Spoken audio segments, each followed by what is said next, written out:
sakit mata Cibubur. Iya. Nuhun teh. Ya. Ibu-ibu, nanti tema hari ini kenali tanda struktur deteksi dini dengan DSA ya. Nah, DSA sama Pak Dokter akan dikupas, akan dibuat apa itu ya. Jadi jangan dia kita masih banyak muda, mungkin stroke. Ternyata sekarang betul ya dokter ya, anak kecil saja sudah bisa stroke ya. Jadi ilmunya ibu-ibu kali seperti ini ibu jasa kali enggak ya. Ibu coba tinggal oke dalam paparan dari Pak Dokter ya, yang mudah-mudahan sampai maghrib ya Pak Dokter ya, karena tadi nggak akan adanya apa yang mungkin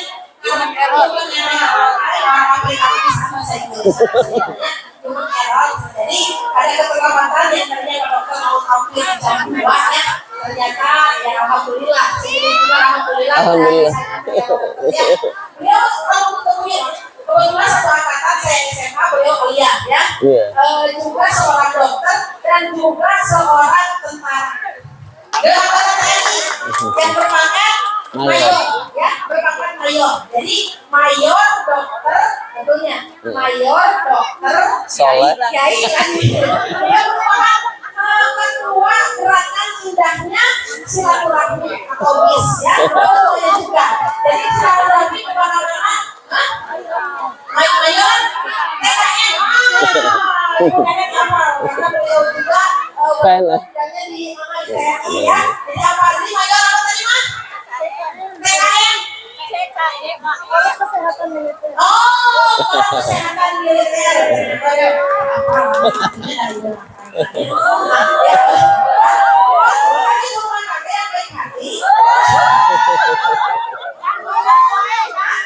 Dan tidak sombong. Sudah siap? Ya, silakan Pak Dokter. Bapak Dokter Mayor Soleh SPS Bina ME. Ya, silakan Pak Dokter. Beri tepuk tangan dulu. duduk.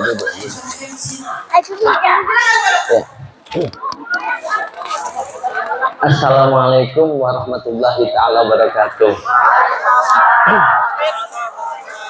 Nuhun ibu-ibu, abdi terlambat datangnya. Tadi kebetulan waktu pas kesini, sebelum berangkat saya masih praktek di rumah sakit Permata Jonggol. Ada yang tahu Jonggol, ibu-ibu? Jonggol itu kalau BSD tahu BSD? Jonggol itu ada yang bilang BSD.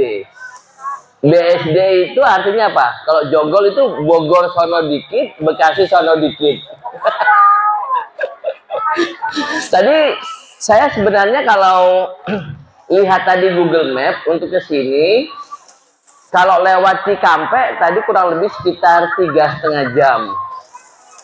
Berangkat tadi dari sana kurang lebih jam 10:30, estimasi nyampe sini jam 2. Tapi tadi saya milih jalur lewat Cariu terus Cianjur. Ternyata pas waktu di Padalarang macetnya teramat sangat, makanya tadi bisa mundur hampir 1,5 sampai dengan 2 jam. Abdi mohon maaf ya ibu-ibu ya. Tak kenal maka tak sayang. Sebelum saya memulai memberikan materi, mohon maaf ibu-ibu tahu tentang stroke sebelumnya? Belum ya? Ya. Nanti saya akan memberikan materi terkait mengenai stroke. Perlu diketahui, saya tadi yang disampaikan oleh Karina benar. Saya sama waktu pas sekolah, sama-sama alumni Pondok Pesantren Tebu Ireng. Yang jelas, ibu-ibu kalau punya anak jangan terlalu berpikir panjang lebar atau berpikir nanti bagaimana di pondok. Yakin dan percayalah bahwa kalau anak-anak kita masukkan ke pondok, insya Allah akan menjadi anak yang soleh, solihah. Amin amin ya robbal alamin. Nah itu kayak ajangan Eri gitu.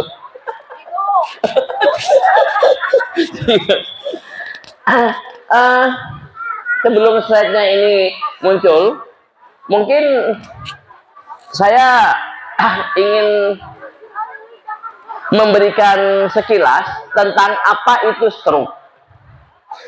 Perlu ibu-ibu ketahui bahwa ada yang tahu tidak stroke itu apa, Bu? Nuhun? Ada yang tahu?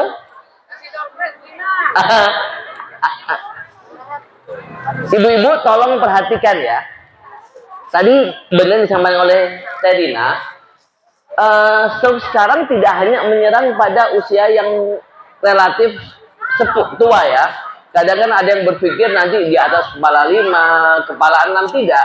Ternyata stroke itu bisa juga menyerang pada anak-anak muda sekarang. Ya kan? Perlu kita ketahui bahwa stroke itu kalau bahasa kita ada 3 key point, ada 3 kata kunci. Ingat ya, yang pertama adalah stroke itu penyakit yang menyerang pada pembuluh darah otak, ya. Pokoknya kalau kita bilang stroke itu pasti hubungannya dengan otak, ya. Yang kedua, ingat bahwa stroke itu terjadinya secara akut. Akut itu apa? Akut itu mendadak, ya. Yang ketiga apa? Yang ketiga terjadi defisit neurologi vokal. Apa itu defisit neurologis vokal? Defisit neurologis vokal itu yang mungkin kita tahu biasanya kelemahan anggota gerak, ya kan? Ada kan tahu ya, biasanya kelemahan anggota gerak. Berarti yang diserang adalah motoriknya. Ternyata defisitnya itu tidak hanya motorik, tetapi sensoriknya pun juga bisa. Misalnya, nuhun, tiba-tiba setelah bangun tidur atau pada saat aktivitas tiba-tiba ini rasa kebas atau mati rasa sebelah kanan. Itu perlu dicurigai kemungkinan terkena stroke, ya. Jadi tadi ya ibu-ibu ya ada 3. Yang pertama tadi apa, Bu? Pembuluh darah otak. Yang kedua, akut, pinter ya. Yang ketiga, wah betul, masya Allah, alhamdulillah. Bisa dibuka, Mas? Tadi? Tadi jawabnya bagus. Bagus. Insya Allah.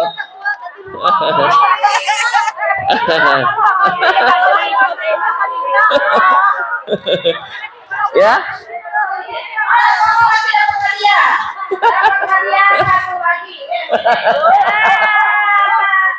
Insya Allah.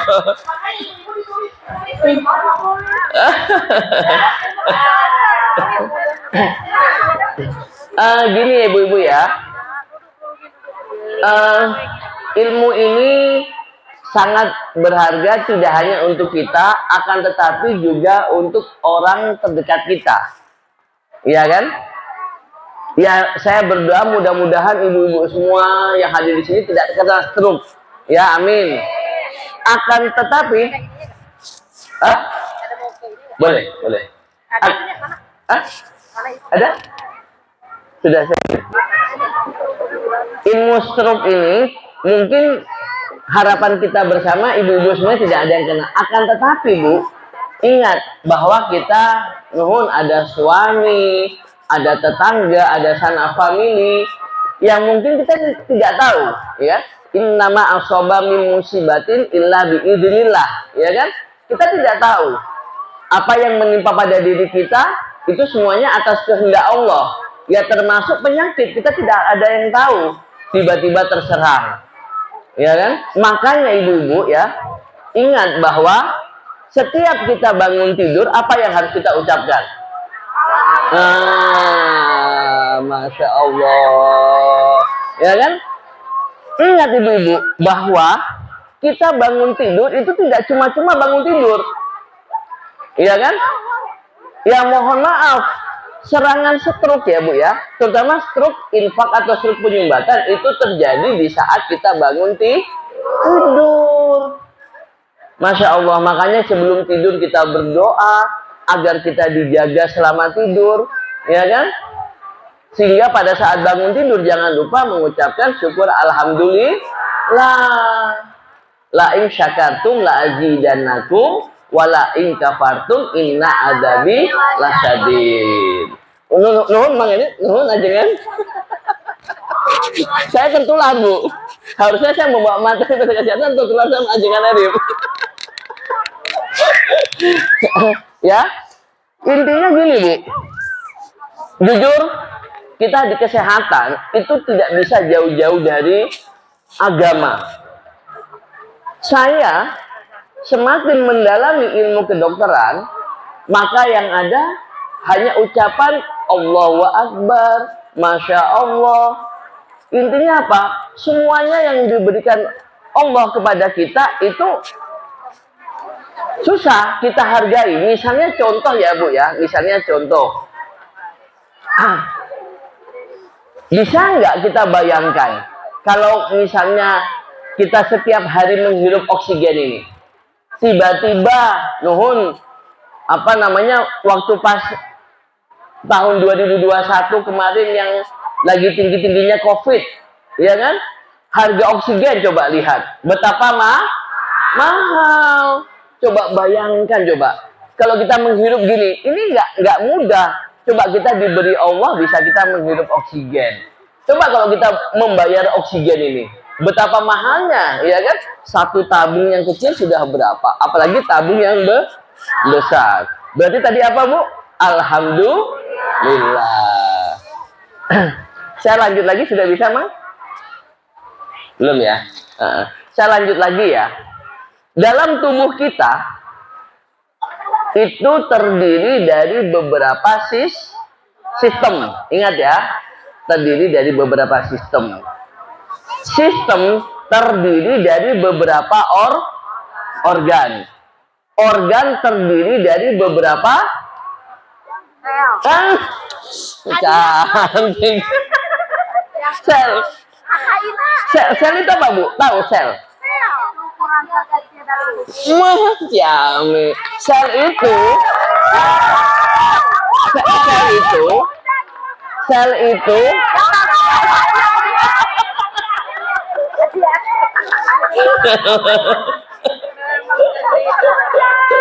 ya betul. Makanya tadi saya bilang ya, nuhun Bu ya, saya bilang semakin kita mempelajari tubuh kita, maka kita akan melihat betapa besarnya keagungan Allah. Makanya setiap helaan nafas kita, saya merinding. Mungkin nanti Mang Erip yang bisa memberi penjelasan tentang toriko, tentang marifat ya. Mohon maaf, Allah itu sangat dekat dengan kita. Kenapa bisa dikatakan dekat dengan kita? Terkadang setiap helaan nafas yang kita hirup, kalau kita hirup lalu masuk ke dalam paru-paru, ya, oksigen tadi dia bertukar dalam namanya alveoli ya. Alveoli itu rongga yang ada dalam paru-paru. Tutup mata sejenak ya. Coba mohon maaf ibu-ibu sekalian ikutin instruksi saya ya Ibu ya. Coba tutup mata sejenak ya. Tutup mata sejenak. Ikutin apa yang saya katakan ya. Tutup mata sambil coba menghirup. Bayangkan hirupan yang kita hirup itu ada zat Allah gitu loh. Masuk ke dalam paru-paru kita, lalu masuk ke jantung, lalu disebarkan ke seluruh tubuh. Lalu lepas nafas kita sama-sama. Nah, udah buka mata. Yang ingin saya bagikan, ini kan setiap hari kita lakukan. Setiap detik malah kita lakukan. Mohon maaf, coba kalau kita ada gangguan pernafasan, apa yang terjadi? Ini sebenarnya bukan sesuatu bukan suatu yang kita terima cuma-cuma. Coba kita sakit, apa yang terjadi? Sesak, ya kan? Terus tidak bisa menghirup udara. akhirnya apa? Akhirnya kita butuh oksigen. Oleh karena itu tadi Bu, jangan lupa selalu setiap kita. Makanya zikir ya, Mang Erip ya, tidak hanya pada saat setelah sholat, tetapi dimanapun kita harus berzikir. Zikir in kuntum la ta'lamun ya gitu ya, Mang Erip ya. Istilahnya kita harus berzikir terus gitu loh. Jangan sampai kita lepas dari zikir, karena helaan nafas kita itu juga semuanya atas izin Allah. Oke, kita lanjut ya Bu ya. Slide slow. Ini tadi yang saya sampaikan ya, di depan stroke itu ada 3 key point, yaitu menyerang pada pembuluh darah otak, terjadi secara mendadak, menimbulkan defisit neurologis vokal. Adapun pembagian daripada stroke itu ada dua. Ada stroke penyumbatan dan stroke perdarahan. Ya, stroke penyumbatan itu diakibatkan ini ibu-ibu bayangin ya Bu ya. Bayangin pembuluh darah kita itu seperti layaknya jalan. Ya, seperti layaknya jalan. Jalan tadi dari Jonggol menuju ke Cihanjuang ya. Cihanjuang, Kecamatan apa teh? Parongpong ya. Itu kan banyak jalan ya menuju ke sini. Ya kan? Salah satunya ada 2 jalan besar. Tadi kalau dari Jonggol, ada yang lewat Cikampek, ya, ada yang lewat tadi Cariu Cianjur, ya. Terus habis itu ini weakness ya, kelemahan anggota kanan atau anggota kiri. Ingat, tidak mungkin kelemahannya semua anggota gerak, tetapi separuh ya. Terus yang kedua speech difficulty. Istilahnya kesulitan dalam berbicara. Kalau kita bilang pelo ya Bu ya. Yang keempat adalah langsung segera menelpon ke rumah sakit. Slide.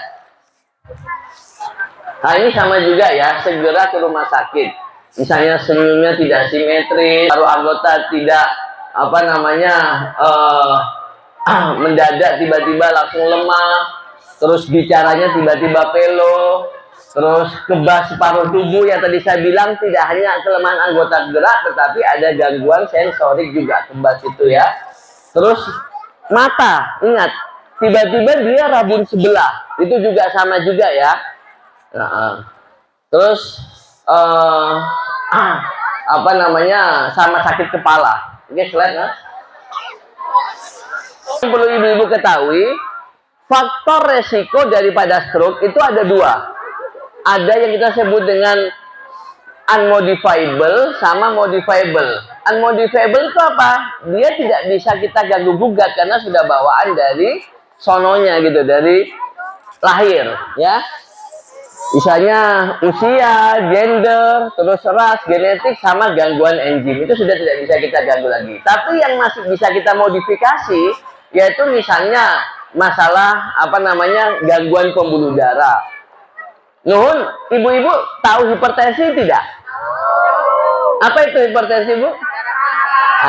Tekanan darah tinggi. Tekanan darah tinggi itu ada yang tahu patokannya berapa? Ada berapa Ibu? Ya.